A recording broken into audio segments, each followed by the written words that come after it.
All right, this will be a reading of Summer Help Wanted by Ronald E. Walker. That's me. And this is a first. I'm going to try to make it as long as possible. Not certain what YouTube will let me do with it, how long it can be, and that sort of thing, whatever. At any rate, this word count on this book is 164,393, which is more than double what most ebooks are, because they base it around 80,000 words. It's 248 pages long.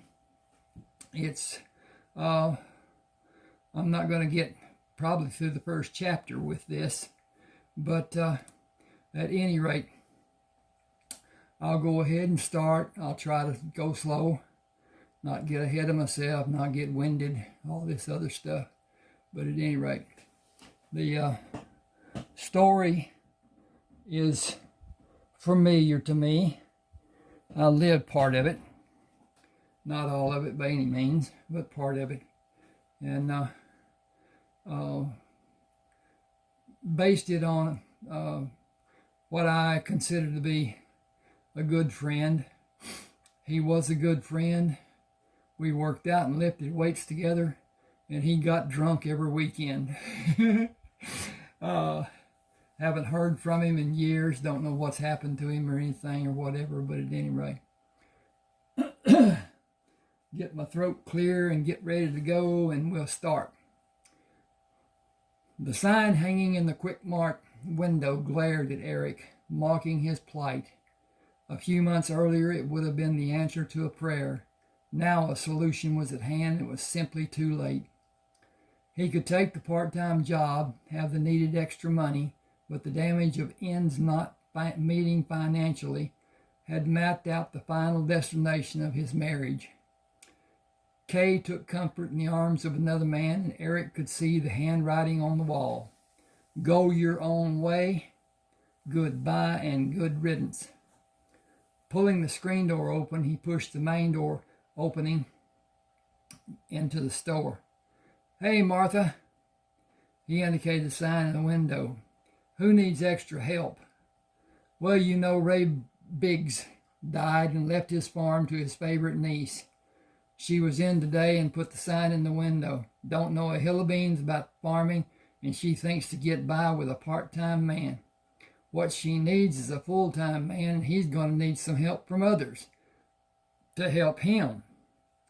That's what everybody says, and she ain't likely to find anyone around here that's worth having. He's going to have to do it all.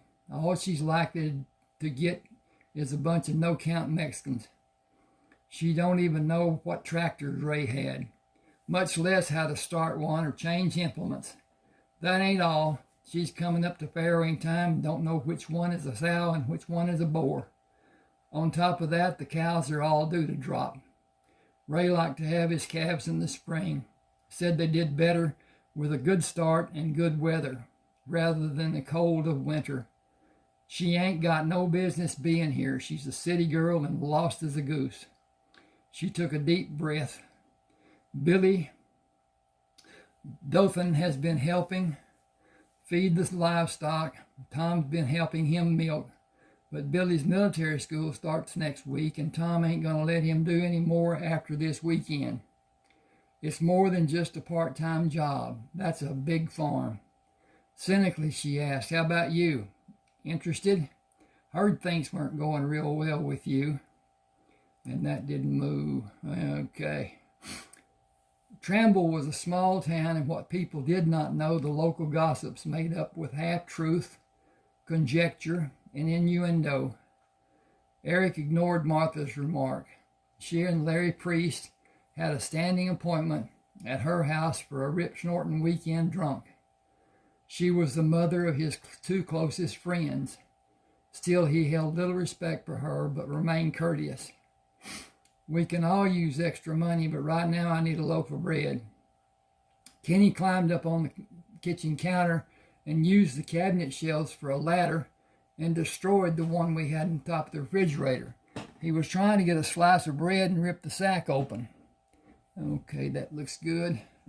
His movement to open the bag sent pieces of bread all over the kitchen floor. He was not able to reverse his movements to get back down, and he was stuck on top of the refrigerator. He was not very happy about that. We sometimes dig a hole too deep to manage, but life is all about the averages.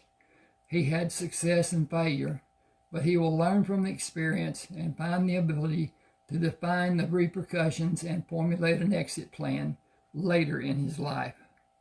I haven't seen Clayton or Merle since last weekend. Is Patch's leg mending all right?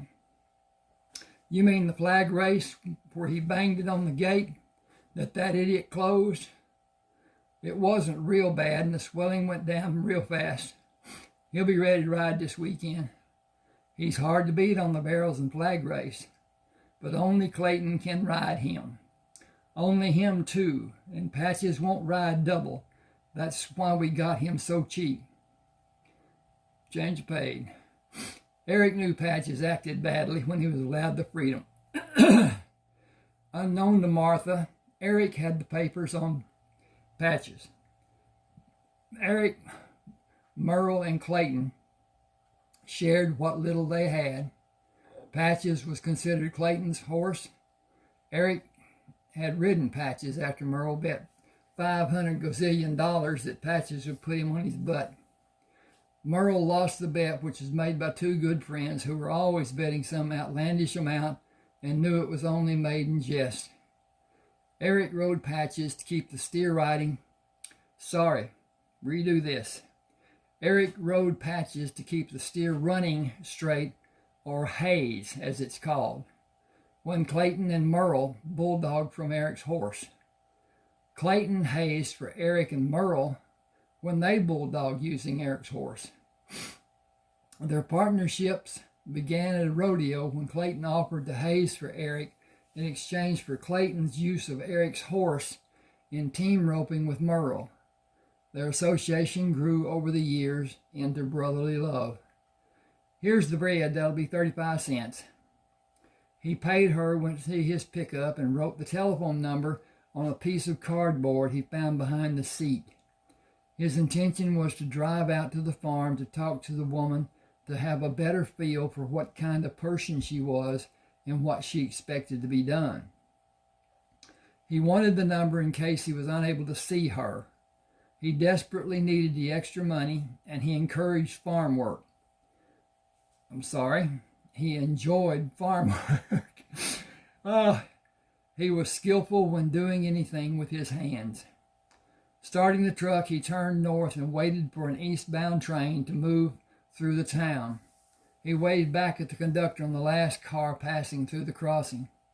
The train whistles were a regular occurrence, and it had been many months after they moved to Tramble before he came to the point of tuning the blast out and sleeping soundly. Eric recognized all the train crews, having met them through Kay's Uncle Earl, who was retired from the railroad and lived in Willoughby, where the train terminal and roundhouse were located, and where Eric worked as a mechanic apprentice behind the Oberfelt Ranch and Home Store. Colonel Oberfelt, a self-imposed title, built the ranch and home stores, which were in many cities across the state, and subsequently built the Oberfelt Clutch Factory in Willoughby after acquiring the patent for the clutch. The Oberfelt family owned the stores and clutch factory after Mr. Oberfelt died, and his two sons and his daughters had individual responsibilities for different segments of the Oberfelt holding. Should have made that two sentences, didn't. The shop Eric worked in was at the rear of the ranch and home store, but was independent of the store. Eric's wage was $2.10 an hour, and no raise was forthcoming. He drew so little, the company's only deduction was Social Security. He had veterans benefits from his service in the Navy and did not participate in the health coverage plan. Kay had insurance for herself and the two boys through her employment at the finance company. She had excluded Eric without discussion. It was only a single act of the many forgotten slights which was leading to the final episode in the fiasco their marriage had become. Kay met him as he opened the front door, grasped the tied end of the bread sack in her hand, jerked it from his hand, and turned away from him without speaking. Silently she turned and slowly walked back to the truck. I got to check on the time on this. Okay. We're okay. Thank you for that.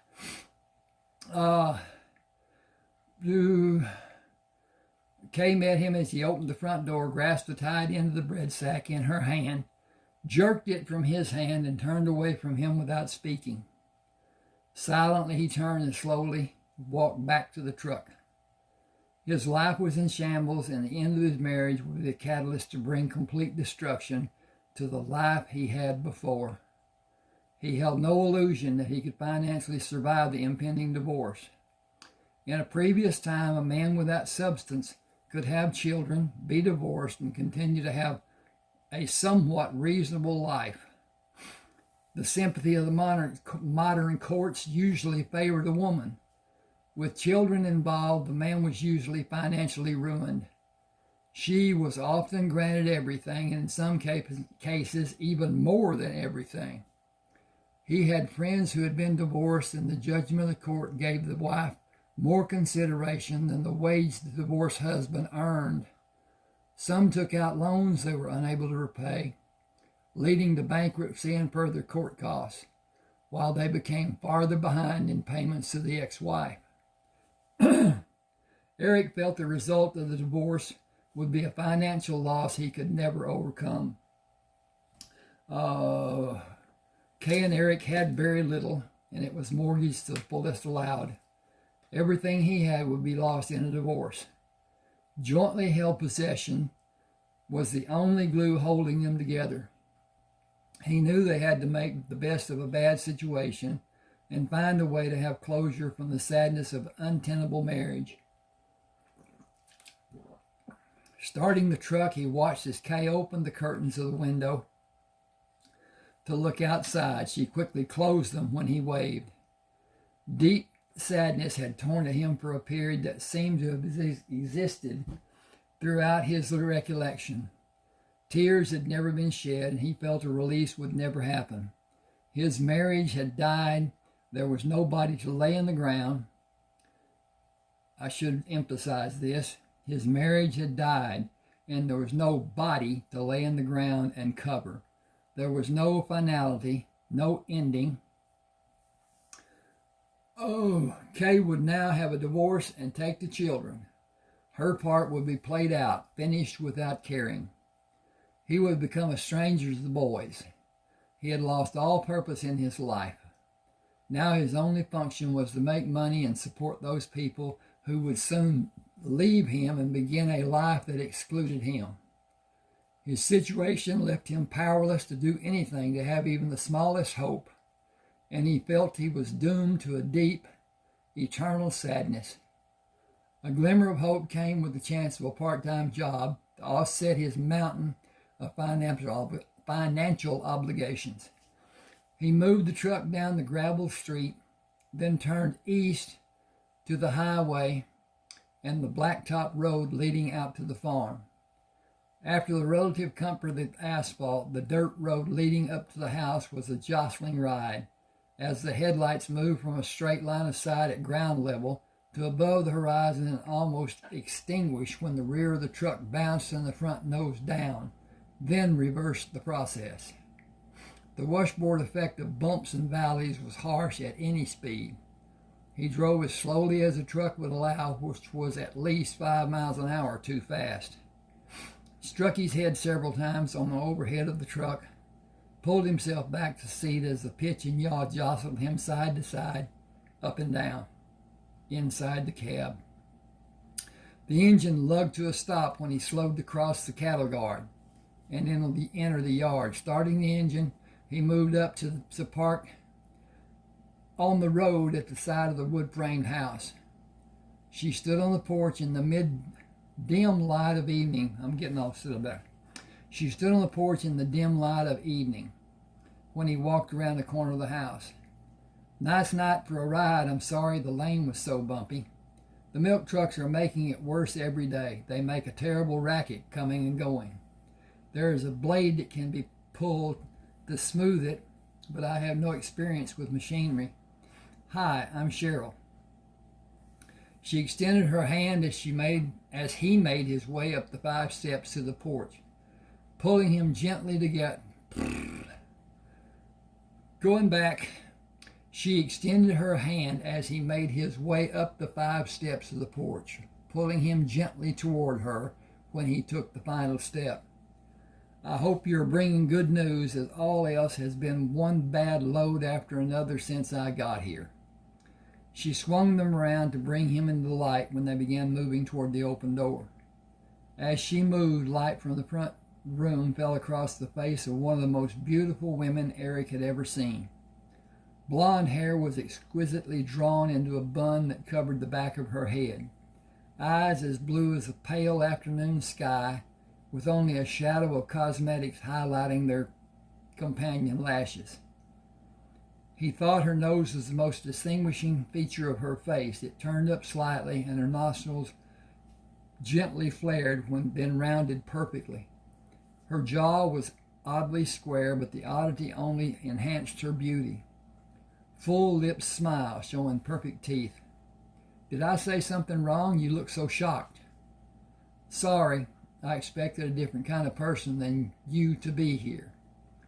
Different in what way? Oh, he stammered, well, dressed up and more citified. Citified seems to be an expression people around here use very often. People are not often seen around here that citified would describe. I imagine Martha at the store would have been the first you heard it from. He realized he was still holding her hand and was not inclined to relinquish the comfort of its strength and softness. She did not withdraw. You came to offer your help, and I accept. I want to keep the farm at least a year. Would you like to come inside with me? I have prepared tea. We can get glasses and sit out here in the swing. I'm truly sorry, but I have nothing to add to the tea to make it more enjoyable.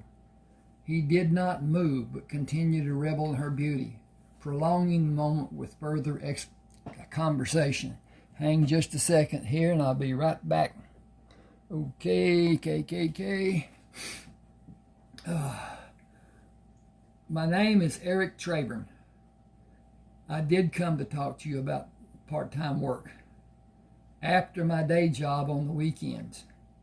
Considering everything involved, you should be aware of the magnitude of the labor that is needed and necessary time involved.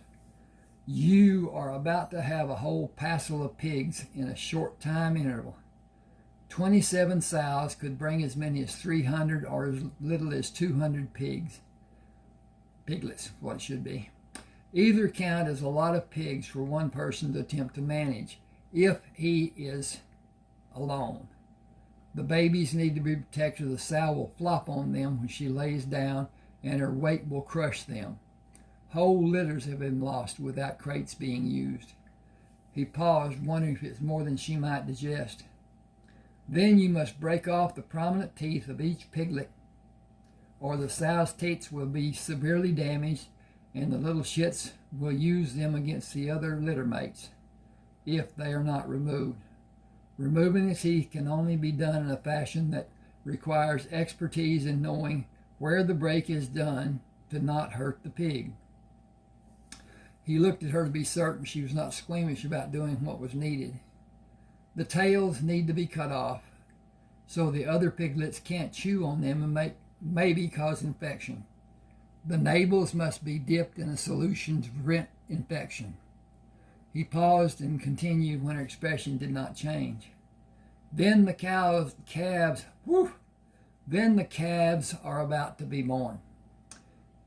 It is an involved process if all goes. Excuse me. I'm going to start this over. The calves are about to start dropping.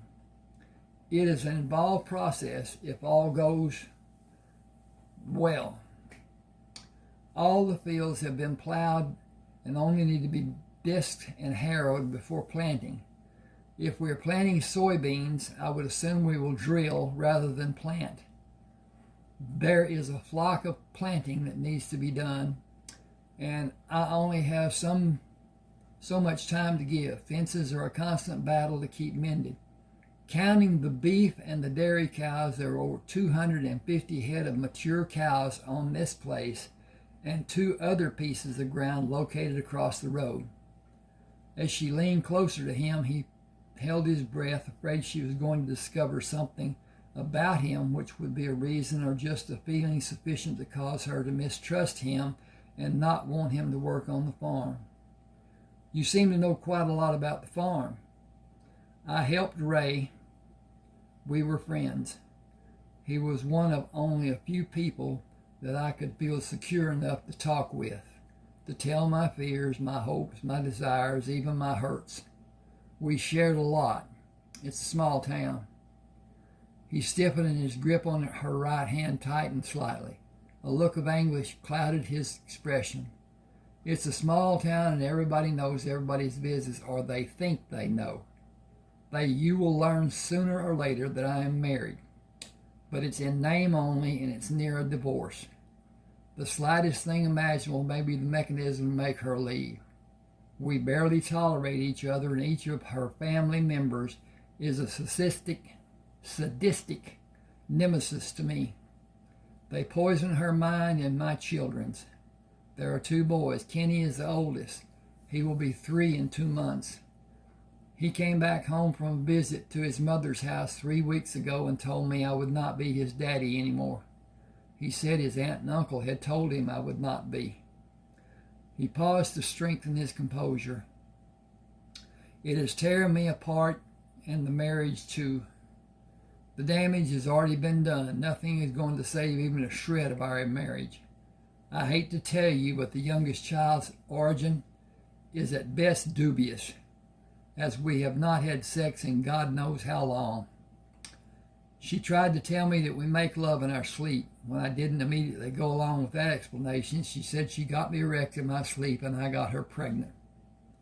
He paused again. She is involved even now in an affair. I only say this to you because I would rather you hear the truth than the gossip. The townspeople may be what will eventually drive her away because they all disrespect her and openly shun her. There are some who will purposely drive down the middle of the street and make her move her car out of the way. He seemed to see her reaction and continued.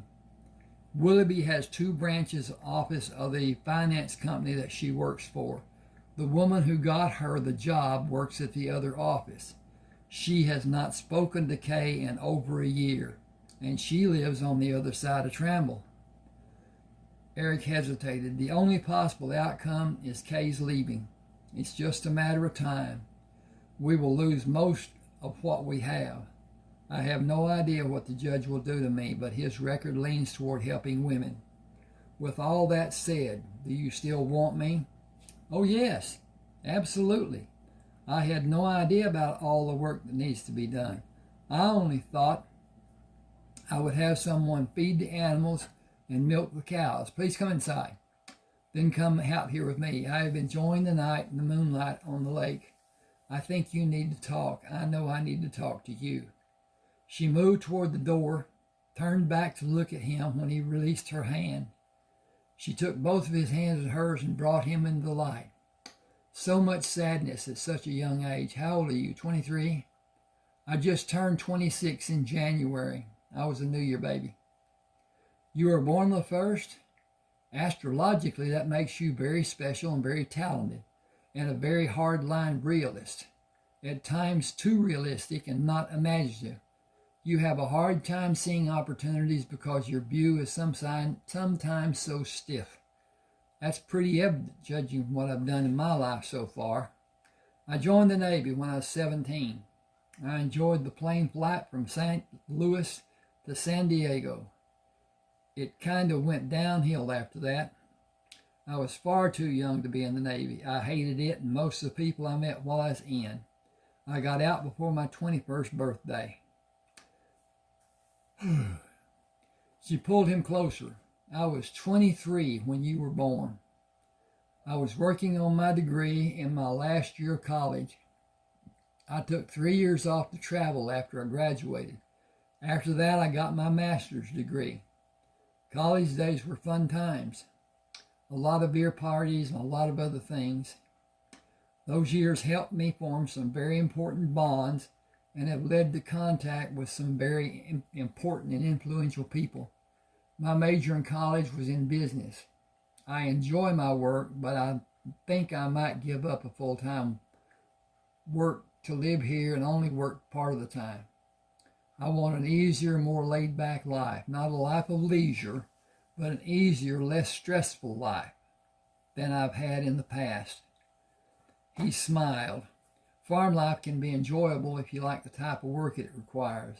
It's boring and tedious if someone doesn't like it. I like doing the chores and farm living, but I would like to relax and do idle things like watch television sometime. Ray didn't want one. He said it was the devil's tool, and he may have been right about some people letting it take up all their time. I need to check the time. I'll be right back. Okay.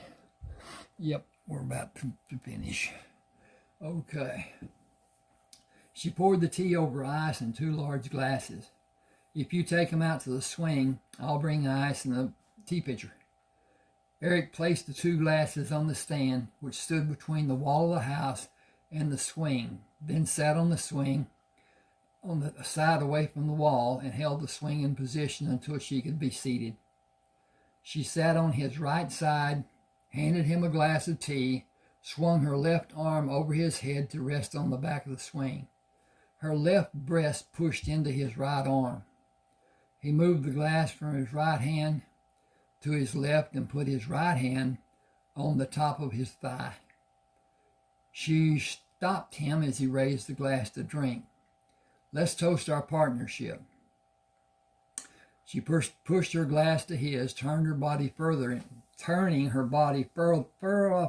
into his. The contact had an immediate reaction from Eric. He edged his hand away from her to cover his erection from her view. She did not look at him and hoped the... Woo-wee! He did not look at her and hoped the redness of his complexion was not visible in the dim light. To a lasting and productive partnership. He drank the tea, then drank again and asked for more, relieved when her body position was inches away from his after she settled back from pouring the tea. I'm going to stop here. This is page 9, and I'll put a link to Smashwords and Summer Help Wanted on Smashwords, and I'm going to offer more of this in reading, but it's going to be through a membership, and I'm giving away my work if I just continue reading and don't have any revenue in return. And I've got a lot to do. There are 30 ebooks, many of them longer in words and pages than this book. I won't tell about that, but anyway. All right, now then, please subscribe to my channel and hit the like button, hit the share button, comment if you like. Let me know if you want to join and become a member of my little club and donate. And then I will publish the videos, and they'll be seen only by members. And that's a part of what YouTube tells us to do, but one of those things too. At any rate, like I said, subscribe to my channel. Thank you for being with me.